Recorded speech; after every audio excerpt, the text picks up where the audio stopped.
మిత్రమా, కొంతమంది భార్యలు నువ్వు ఎక్కువగా సంపాదించట్లేదు అని అనుక్షణం నిన్ను నిందిస్తూనే ఉంటున్నారు. అసలు భార్య బిడ్డలకు ఎంత తినే రాత ఉంటే అంతే సంపాదిస్తాడు భర్త. ఎంత సంపాదించినా మితం ఎక్కడిది? డబ్బు పెరిగే కొద్దీ నీ కోరికలు తీరుతాయి అనుకోవడం నీ భ్రమ. నువ్వు అర్థమయ్యే వరకు నీ కోరికలకు మితముండదు మిత్రమా. సంపాదన ఉన్నంతలో సంతోషంగా ఉండి చూడు. ఏ ఐశ్వర్యం అందివ్వలేని భర్త ప్రేమ నీ సొంతమవుతుంది. మిత్రమా, పెళ్ళి ఎందుకు చేసుకోవడం వేస్ట్, సింగిల్గా ఉంటే మేలే కదా అని అనుకుంటూ ఉంటారు. కానీ నీకోసం మాత్రమే బ్రతికేవాళ్ళు ఎవరు మిత్రమా? నీకోసం ఎదురు చూసేవాళ్ళు ఎవరు? సింగిల్గా ఉండిపోతే ఫ్రీడమ్ ఉంటుంది, కాదని నేను అనడం లేదు. కానీ సంతోషాలను బాధల్ని పంచుకోవడానికి ఎవరుంటారు మిత్రమా?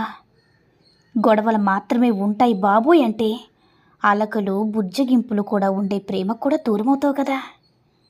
ఒక్క విషయాన్ని చెప్తాను, గుర్తుంచుకో మిత్రమా. నీడ ఎక్కడైనా దొరుకుతుంది, తోడు మాత్రం దొరికేది పెళ్ళి తర్వాతే మిత్రమా. కాదంటారా? మిత్రమా, తల్లికి భార్యకి గొడవ జరిగినప్పుడు ఉదయం భార్యదే తప్పంటాడు, రాత్రి దాకా ఆలోచించి తల్లిదే తప్పంటాడు. మగవాడు తెలివైనవాడే. తెలివిలేని వాళ్ళు తల్లి భార్యే. తప్పు ఎవరిదని తెలుసుకోవడానికి ఆరాటపడితే అవసరానికి ఆసరా అవుతారు. ఎవరికి వారే తప్పు తెలుసుకోవడానికి ప్రయత్నిస్తే మరోసారి గొడవ జరగదు మిత్రమా. పంచాయితీ అస్సలే అవసరం ఉండదు. మిత్రమా, అసలు ఎందుకంత బాధ? ఈ భూమి మీద ఉన్న ప్రతి ఒక్కరికి కూడా ఏదో ఒక బాధ ఉంటుంది మిత్రమా. నీ బాధ ఇంకొకరికి చెప్పాల్సిన అవసరం లేదు. ఎందుకంటే ఆర్చేవారుండరు, తీర్చేవారుండరు. నమ్ముతాడో లేదో కూడా తెలియదు. కానీ ఎవ్వరికీ చెప్పకపోతే నిన్ను మానసికంగా నిలబెట్టేది ఆ సమస్యలే. ఎందుకంటే నీ కోసం నువ్వే నిలబడతావు మిత్రమా. మోసం చేసేవాళ్ళు ఉండరు కాబట్టి. ఒక్క విషయాన్ని గుర్తించుకో మిత్రమా. పెళ్ళాన్ని కంట్రోల్లో ఉంచాలని ఒకరి పట్టు, మొగుణ్ణి తన చెప్పు చేతిలో ఉంచుకోవాలని ఇంకొకరి మొండి పొట్టు. సంసారం నిలబెట్టుకోవాలన్న ఆలోచన ఎవ్వరికీ లేదు. కంట్రోల్లో ఉంచుకుందాం అనుకుంటే కంటే అర్థమయ్యేలా చెప్పుకోవడం మగతనం కదా మిత్రమా. చెప్పు చేతుల్లో పెట్టుకుందామని అనుకునే కంటే భర్త మాటకు విలువనిచ్చి చూడు. అది ఆకట్టుకునే అసలైన ఆడతనం. గుర్తించుకో మిత్రమా. అర్థమైందనుకుంటా. మిత్రమా, మా అమ్మని మీ అమ్మలా చూసుకోవాలని భార్యకి చెప్పేవాడు నిజంగా మంచి కొడుకే. అమ్మ నా భార్యని నీ కూతుర్లా జాగ్రత్తగా చూసుకోండని చెప్పేవాడు మంచి భర్త. గొడవ జరిగినప్పుడు ఎవరిది తప్పో ఎవరిది ఒప్పో తెలుసుకొని నిజం వైపు నడిస్తే అది నిజమైన పెళ్లి ప్రమాణం మిత్రమా. అమ్మది తప్పైనా భార్య తప్పైనా ఇద్దరికీ తప్పు తెలిసేలా చేసేవాడే నిజమైన ఫ్యామిలీ వన్ మిత్రమా. అర్థమైందనుకుంటా. మిత్రమా, మన పట్ల తప్పు జరిగిందని మన బాధను చెప్పుకుంటే ఎవరు తప్పు పట్టాలి? నీది విన్నప్పుడు నీదే కరెక్ట్ అనిపిస్తుంది, వాళ్ళు చెప్పింది విన్నప్పుడు వాళ్ళదే కరెక్ట్ అనిపిస్తుంది. అలా అన్నారు అంటే వాళ్ళు ఖచ్చితంగా సేఫ్ గేమ్ ప్లే ఆడుతున్నట్లే. వాళ్ళకి చెడ్డవకుండా వీళ్ళకి చెడ్డవకుండా. నిజంగా వాళ్ళ మనసుకు తెలియదా మిత్రమా మనం నిజం చెప్తున్నామో అబద్ధం చెప్తున్నామో? అలాంటి వాళ్ళకి నీ యొక్క బాధలు ఎంత చెప్పుకున్నా సరే వృధానే. బాధని వినడానికి కూడా అర్హత లేని వాళ్ళకి తెలుసుకోవాలి మిత్రమా. వయసుతో వచ్చిన అనుభవం మాత్రమే ఏది తప్పో ఏది కరెక్టో అని నీకు తెలిసేలా చేస్తుంది మిత్రమా. ఏది మాట్లాడినా తప్పు అంటున్నారని మాట్లాడమే మానేయొద్దు. నువ్వు మాట్లాడితే వాళ్ళకి అనుకూలంగా లేదు కాబట్టి తప్పు అంటున్నారు. అలా అనుకునేవాడిని నువ్వెప్పుడు కూడా పట్టించుకోవడం మానేసే మిత్రమా. ప్రతి మాటలో తప్పులు వెతికే వాళ్ళని మనవారు కదా, ఆ దేవుడు కూడా మార్చలేరు అలాంటి వాళ్ళని. అర్థమైందా మిత్రమా. ఒకప్పుడు భర్త ప్రాణాలు కాపాడడానికి చావుకు ఎదురెళ్ళిన మహాపతివ్రతలు విన్నాము. ఇప్పుడు భర్త పాలిట మృత్యువుగా మారుతున్నారు నీటితరం కొంతమంది ఆడపిల్లలు. ప్రేమ కోసమే చంపేస్తామంటారు. అసలు ప్రేమంటే ఏంటో తెలిస్తే అలా చేస్తారా మిత్రమా? అక్రమ సంబంధాల కోసం బంధాన్ని వదిలేసి వెళ్ళిపోతున్నారు. అసలు బంధం విలువే తెలిస్తే ఇలా చేస్తారా? కాస్త ఆలోచించండి.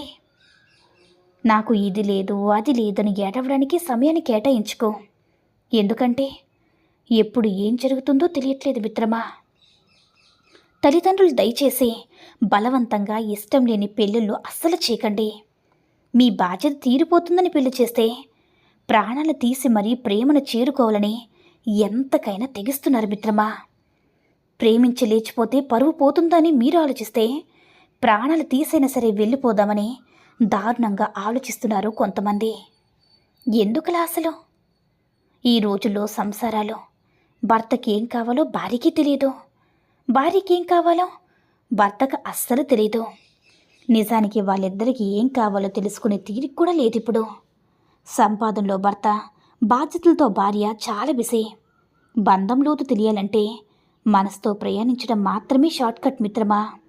అందుకే రోజులో కాసేపైనా ఒకరితో ఒకరు మాట్లాడుకోవాలి.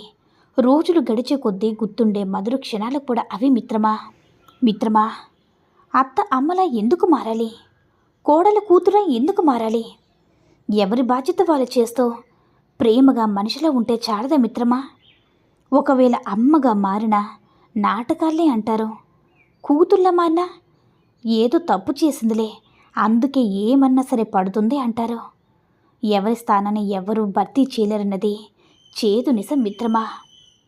నువ్వు ఎలా ఉన్నావో పక్కన పెట్టు, నీకు ఏముందో ఏం లేదో పక్కన పెట్టు. ఒకే ఒక్కసారి నీ మీద నువ్వు నమ్మకం ఉంచి కాన్ఫిడెంట్గా ఉండు మిత్రమా. లోకం నిన్ను గుర్తించి తీరుతుంది. ఎందుకంటే అందం బ్యూటీ పార్లర్కి వెళ్ళి కొనుక్కోవచ్చు, డబ్బు ఏం చేసినా సంపాదించుకోవచ్చు. అదే నీకు కాన్ఫిడెన్స్ ఉందనుకో, అందం తెచ్చే ఆకర్షణ నీ సొంతం మిత్రమా. డబ్బు అందించే ధైర్యం నీ చుట్టూ జనాలుగా మారుతారు మిత్రమా. అందంతోనే ఇంప్రెస్ చేయాలని అమ్మాయిలు, డబ్బులుంటేనే ఇంప్రెస్ చేయగలమని అబ్బాయిలు, ఇంతే ధ్యాస. ముందు జీవితంలో సాధించాల్సినవి చాలా ఉంటాయి. అలా జీవితంలో గెలిచాక మీరు ఇంప్రెస్ చేయాలన్న స్టేజ్ నుంచి మిమ్మల్ని ఇంప్రెస్ చేయడానికి చూసే స్టేజ్కి రావాలి. మనం కోరుకునే ప్రేమ దూరం అవుతుందేమో కానీ మనల్ని కోరుకునే ప్రేమ ఎవ్వరూ కూడా దూరం చేయలేరని గుర్తించుకో మిత్రమా. ఒక్క విషయం చెప్పన మిత్రమా, ఒక ఆడదాని బలహీనతలు తెలుసుకున్న మగాడు ఆమెను ఎలా అయినా సరే వాడుకోవాలని చూస్తాడు. అలాగే ఒక మగవాడి బలహీనతలు తెలుసుకున్న ఆడది అతని జీవితంతో ఎలా ఆడుకోవాలని అనుకుంటుంది. ఒక ఆడదాని ప్రేమకు దాసోహమైన మగాడు ఆమెని ఎప్పటికీ మోసం చేయకూడదనే ఆలోచనలోనే ఉంటాడు. కానీ ఒక్కసారి ఒక ఆడది మగాన్ని మోసం చేసిందంటే ఇక చచ్చేంత వరకు అతను ఆమెను నమ్మడు. అలాగే ఏ ఆడదాన్ని కూడా తన మనసులోకి కూడా చోటివ్వడు.